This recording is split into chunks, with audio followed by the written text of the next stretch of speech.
మీదనే దాడి జరుగుతుంది. కానీ అదే హిందువుల్ని అరెస్టులు చేసి కేసులు పెడతారు, జైళ్ళలో పెడతారు. అదే సందర్భంలో వాళ్ళ మీద దాడి చేసినటువంటి వాళ్ళలో 4-5 పెడతారు.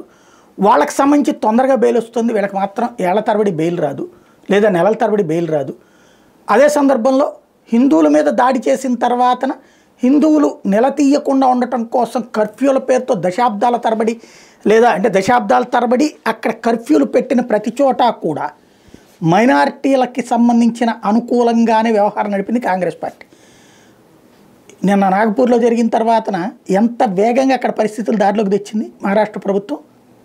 ఎవరిని ఎక్కడ పట్టాలో ఎవడు వ్యవహారాలు నడుపుతున్నాడో వాళ్ళందరినీ తేల్చింది, పట్టుకుంది, అరెస్టులు చేసింది, కేసులు పెట్టింది, జైలు పాలు చేస్తుంది, విషయం తేలుస్తుంది. అదే ఇదివరకు హైదరాబాద్లో, అదే ఇదివరకు బాంబేలో, అదే ఇదివరకు చెన్నైలో ఎక్కడైతే కాంగ్రెస్ పార్టీ అధికారంలో ఉన్నటువంటి సందర్భంలో మత ఘర్షణలు పుట్టించడం, పెంచడం, పోషించడం, దానికి అనుగుణంగా రాజకీయ నిర్ణయాలలో మార్పులు, ముఖ్యమంత్రుల మార్పుల దిశగా అడుగులు వేయడం తప్పించి నిజంగా చిత్తశుద్ధితో చేశారంటే లేదు.